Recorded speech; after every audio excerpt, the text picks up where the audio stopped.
الحمد للہ رب العالمین والصلاة والسلام علی سید الانبیاء والمرسلین اما بعد فاعوذ باللہ من الشیطان الرجیم بسم اللہ الرحمن الرحیم۔ عزیز طلبہ کرام، گزشتہ درس میں ترکہ میت کے 5 مستحقین کو ہم نے سننے کی سعادت حاصل کی۔ آج کے درس میں ذوی الارحام، مولی الموالات، مقر لہ بالنسب علی الغیر، موصی لہ بجمیع المال اور بیت المال کو پڑھنے کی سعادت حاصل کریں گے۔ عزیز طلبہ کرام، چھٹے نمبر پر ذوی الارحام ہیں۔ اگر میت کے ورثاء میں نہ اصحاب فرائض ہوں، نہ عصبات نسبیہ یا سببیہ ہوں، تو مال وراثت ذوی الارحام کو دیا جائے گا۔ اب ذوی الارحام کون لوگ ہوتے ہیں؟ ذوی الارحام وہ لوگ جن کو میت کے ساتھ قرابت حاصل ہو، لیکن نہ تو وہ ذی فرض ہوں اور نہ وہ عصبہ ہوں، کیونکہ قرابت رشتہ داری ان کو بھی حاصل ہوتی ہے جو ذوی الفروض کہلاتے ہیں۔ قرابت اور رشتہ داری جو ہے وہ عصبات کو بھی حاصل ہوتی ہے۔ تو یہاں پر اس بات کو بطور خاص ذکر کر دیا گیا کہ وہ لوگ کہ جن کو میت کے ساتھ قرابت حاصل ہو لیکن وہ ذوی الفروض میں سے نہ ہوں، وہ عصبات میں سے نہ ہوں، تو ایسے جو رشتہ دار ہوتے ہیں ان کو ذوی الارحام کہتے ہیں، جیسے نواسہ، نواسی، نانا، بھانجا، بھانجی، خالہ، پھوپھی وغیرہ، یہ سارے کے سارے حضرات ذوی الارحام کہلاتے ہیں۔ اور ذوی الارحام مال میراث کے مستحق اس وقت ہوتے ہیں کہ جب نہ تو اصحاب فرائض موجود ہوں، نہ عصبات نسبیہ موجود ہوں اور نہ عصبات سببیہ موجود ہوں۔ اس صورت کے اندر مرنے والے کا مال ذوی الارحام میں جو ہے وہ اصولوں کے مطابق تقسیم کیا جاتا ہے۔ اور اگر کسی کے ذوی الارحام بھی دنیا میں موجود نہ ہوں تو اس صورت میں مرنے والے کا مال مولی الموالات کو دیا جاتا ہے۔ اور مولی الموالات کی وضاحت گزشتہ درس میں تفصیل کے ساتھ ہم پڑھ چکے کہ جس درس کے اندر ہم نے وراثت کے اسباب پڑھے، اس درس کے اندر وراثت کا جو تیسرا سبب تھا ولا یعنی ملکیت، اس کی 2 قسمیں ہم نے پڑھی تھیں، نمبر 1 مولی العتاقہ اور نمبر 2 مولی الموالات، اور وہاں پر ہم نے تفصیل کے ساتھ مولی الموالات کے حوالے سے پڑھنے کی سعادت حاصل کی تھی۔ تو لہٰذا اگر کسی کے ذوی الارحام بھی موجود نہ ہوں تو مال وراثت مولی الموالات کو دیا جائے گا۔ مولی الموالات کی تفصیلی گفتگو تو ہم پیچھے پڑھ چکے، مختصراً یہاں پر میں اس کو بیان کیے دیتا ہوں۔ ایک وہ شخص کہ جو مجہول النسب ہے، کہ جس کے باپ کے بارے میں معلومات نہیں کہ اس کا باپ کون ہے، نسب کے اعتبار سے جو ہے وہ مجہول ہے۔ مجہول النسب شخص معروف النسب، معروف النسب وہ کہ جس کا نسب معلوم ہے کہ اس کا والد، اس کا باپ یہ ہے۔ مجہول النسب معروف النسب سے یہ کہے کہ اگر میں کوئی جنایت کروں، اگر میں کوئی قتل کروں، میں کسی کا کوئی نقصان کروں، کسی کا مال اسباب جو ہے وہ ضائع یا تلف کر دوں، تو اس کا ضمان یا اس کا تاوان جو ہے وہ تو دے گا، اور جب میں مر جاؤں تو میرے مال کا وارث بھی تو بنے گا۔ اور دوسرا اس کو قبول کر لے تو اس قول و قرار کی بنیاد پر بھی سلسلہ وراثت جو ہے وہ جاری ہو جاتا ہے، اور اس کو مولی الموالات کہا جاتا ہے۔ اور مولی الموالات کو وراثت تب ملے گی کہ جب اسبات، ذوی الفروض، ذوی الارحام ان میں سے کوئی بھی موجود نہ ہو، تو اس صورت میں مال وراثت جو ہے وہ مولی الموالات کو دیا جاتا ہے۔ عزیز طلبہ کرام، اگر کسی شخص کے اصحاب فرائض بھی دنیا میں موجود نہ ہوں، کسی بھی طرح کے عصبات بھی موجود نہ ہوں، نہ عصبہ نسبی، نہ عصبہ سببی، نہ اس کا کوئی ذوی الارحام رشتہ دار دنیا میں موجود ہو، اور اس کا کوئی مولی الموالات بھی نہ ہو، تو اس صورت میں اس کا مال جو ہے وہ کسے دیا جائے گا؟ اس کو جو ہے وہ آگے ہم پڑھیں گے کہ اس کے بعد مقر لہ بالنسب علی الغیر ہے۔ مقر لہ بالنسب علی الغیر کیا ہے؟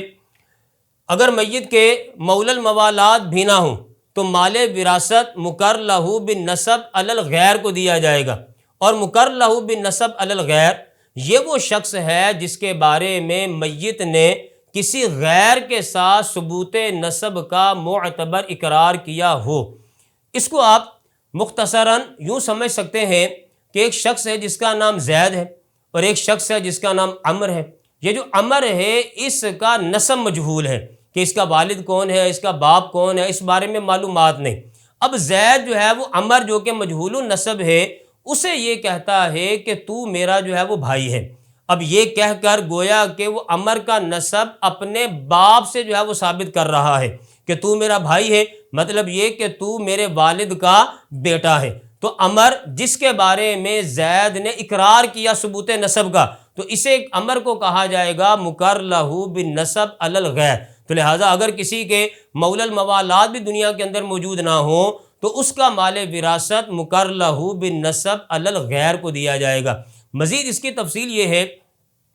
کہ مقر لہو بالنسب علی الغیر یہ وہ شخص ہے جس کے بارے میں میت نے کسی غیر کے ساتھ، جیسا کہ ہم نے مثال میں پڑھا کہ زید عمر سے یہ کہتا ہے کہ تو میرا بھائی ہے، تو میرا بھائی ہے مطلب یہ کہ تو میرے والد کا بیٹا ہے، تو اپنی طرف اس کا نسب ثابت نہیں کر رہا بلکہ اپنے غیر یعنی اپنے والد کے ساتھ اس کے نسب کو جو ہے وہ ثابت کر رہا ہے کہ جس کے بارے میں میت نے کسی غیر کے ساتھ ثبوت نسب کا معتبر اقرار کیا ہو، اس حیثیت سے کہ اس کے اقرار سے وہ نسب ثابت نہ ہوا ہو۔ اس کی صورت یہ ہوگی کہ زید نے عمر جو کہ مجہول النسب ہے، یعنی جس کا باپ معلوم نہیں اور جس کی عمر بھی تقریباً اتنی ہے کہ وہ زید کے باپ کا بیٹا ہو سکتا ہے، تو زید نے عمر سے کہا کہ تو میرا بھائی ہے۔ اس کا اقرار دراصل یہ ثابت کرتا ہے کہ عمر جو ہے وہ میرے باپ کا بیٹا ہے، جبکہ یہ بات پایہ ثبوت کو نہ پہنچی ہو کہ واقعی زید کا باپ اس کا باپ ہے،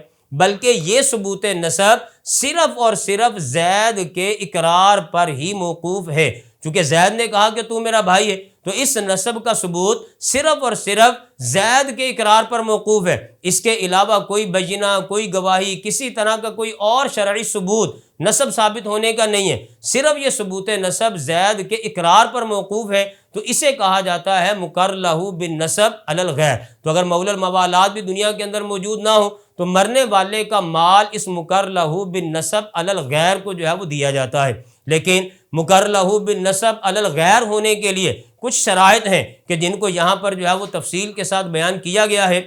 سب سے پہلے نمبر پر تو اس بات کی وضاحت کی گئی کہ جس شخص کے بارے میں میت نے اقرار کیا اسے مقر لہو بالنسب علی الغیر کہتے ہیں۔ اس کو وراثت تب ملے گی جب میت کے ورثاء میں مولا الموالات بھی نہ ہو۔ مذکورہ مثال میں زید مقر یعنی اقرار کرنے والا ہے، عمر مقر لہو یعنی جس کے لیے اقرار کیا گیا، عمر جو ہے مقر لہو ہے، اور زید کا باپ مقر علیہ یعنی جس پر اقرار کیا گیا، تو زید مقر، عمر جو ہے مقر لہو، جبکہ زید کا جو باپ ہے وہ مقر علیہ یعنی جس پر اقرار کیا گیا۔ اب مقر لہو بالنسب علی الغیر کے مستحق وراثت ہونے کی کچھ شرائط ہیں، اس کو انشاءاللہ عز و جل تفصیل کے ساتھ ہم بیان کریں گے۔ سب سے پہلی شرط یہ ہے کہ جو اقرار نسب میت نے کیا ہے وہ شرعاً معتبر بھی ہو، لہٰذا اگر ایسا اقرار کیا گیا جو معتبر ہی نہ ہو، مثلا کسی معروف النسب یعنی جس کا باپ معلوم ہو اس کے بارے میں اقرار کیا، تو یہ اقرار معتبر نہیں ہے شرعاً، کیونکہ وہ پہلے سے معروف النسب ہے، اس کا باپ معلوم ہے، تو اس کو یہ کہنا کہ تو میرا بھائی ہے مطلب یہ کہ تو میرے باپ کا بیٹا ہے، اس کا لحاظ اور خیال نہیں کیا جائے گا، یہ اقرار معتبر نہیں۔ وجہ اس کی یہ کہ وہ تو معروف النسب ہے، اس کا باپ تو پہلے سے معلوم ہے، تو اس لیے یہاں پر پہلی شرط یہ ہے کہ جو اقرار نسب میت نے کیا ہے وہ شرعاً معتبر ہونا چاہیے۔ اگر ایسا اقرار کیا کہ جو معتبر نہیں ہوگا تو اس اقرار سے مقر لہو بالنسب علی الغیر ہونا ثابت نہیں ہوگا۔ اسی طرح دوسری ایک مثال یہاں پر دی جا رہی ہے کہ ایسے مجہول النسب کے بارے میں اقرار کیا کہ جو عمر میں اس میت کے باپ سے بھی بڑا ہے، یعنی زید نے عمر سے کہا کہ تو میرا بھائی ہے، مطلب یہ کہ میرے باپ کا بیٹا ہے،